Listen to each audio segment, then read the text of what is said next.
Have you ever felt the nagging sense that something is missing in your life?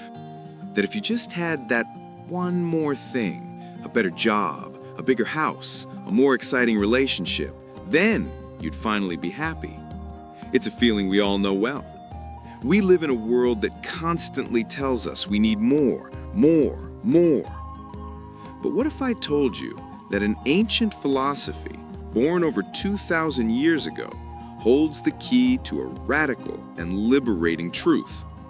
What if you already have everything you need to be truly content and fulfilled right here, right now? This is the core message of Stoicism, a school of thought that has guided emperors and slaves alike through the chaos of life. Today we're going to dive deep into why the Stoics believe this and how you can apply their timeless wisdom to find peace and satisfaction in your own life without needing anything external to change. So, what's the secret? It all starts with a simple but powerful idea: the difference between what we are in control of and what is not.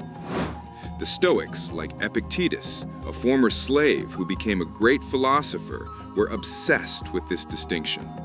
They argued that most of our unhappiness comes from worrying about things we can't change. Think about it.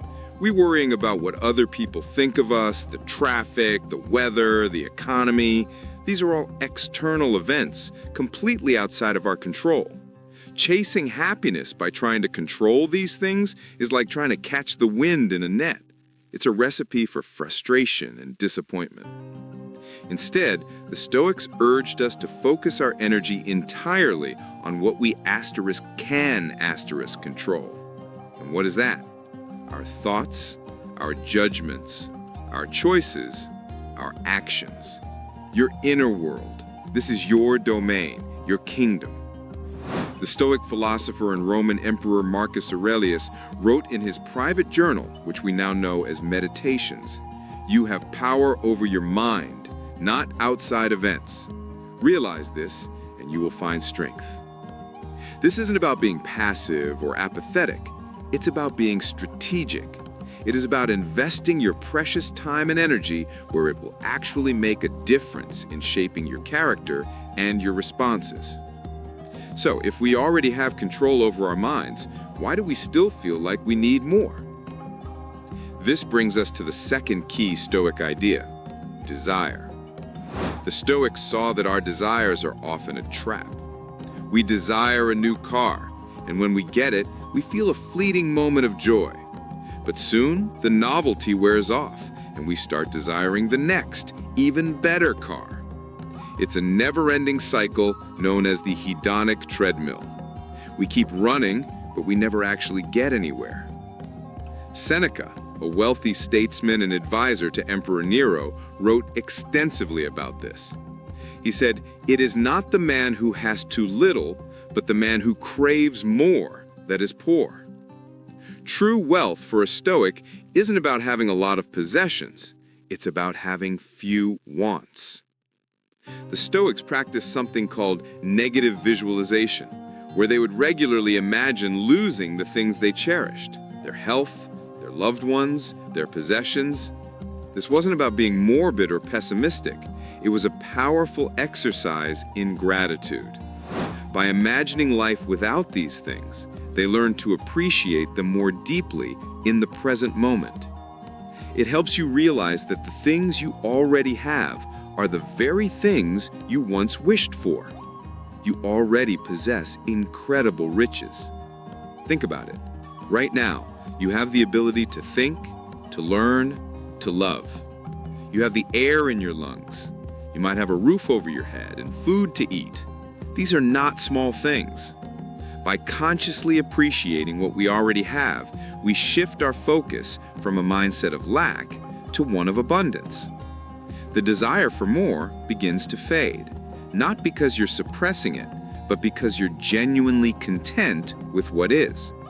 You realize you have everything you truly need. This leads to the ultimate Stoic prize: virtue. For the Stoics, the highest good in life, the only thing that is truly valuable, is virtue. What is virtue? It's living with wisdom, courage, justice, and temperance. It's about being a good person, making sound judgments, facing challenges with bravery, treating others fairly, and exercising self-control. Notice something. All of these qualities are entirely internal.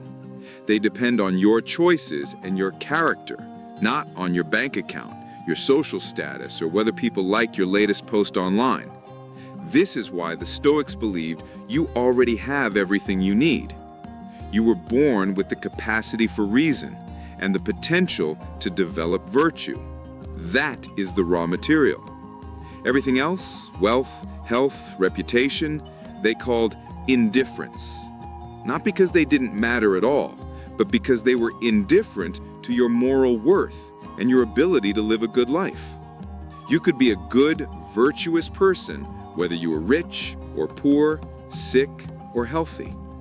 Your happiness, your inner peace, your eudaimonia or state of flourishing depended solely on the quality of your character.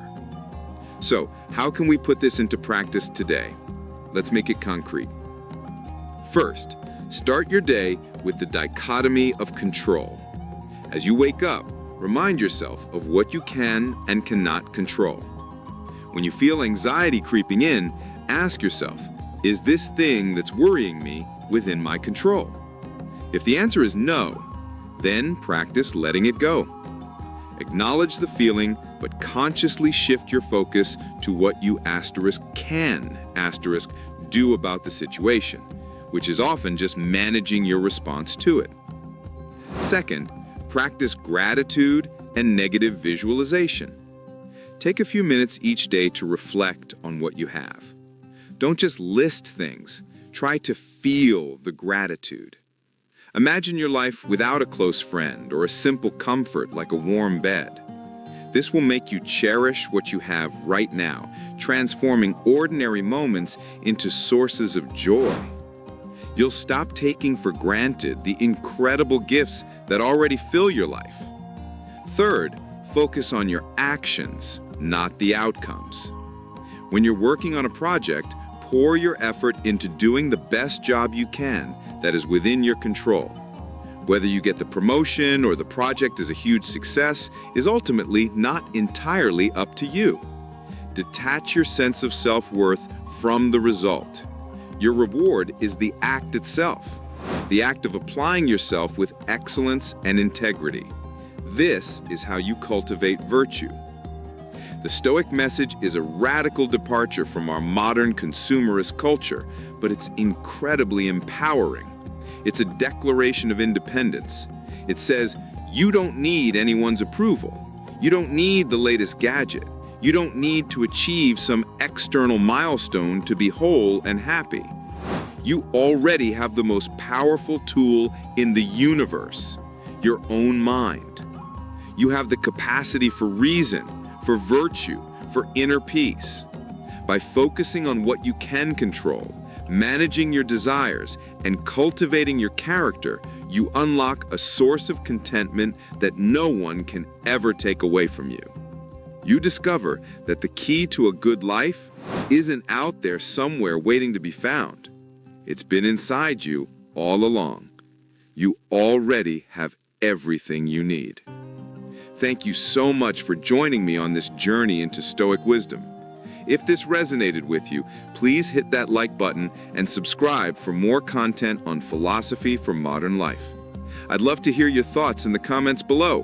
What's one thing you're grateful for today?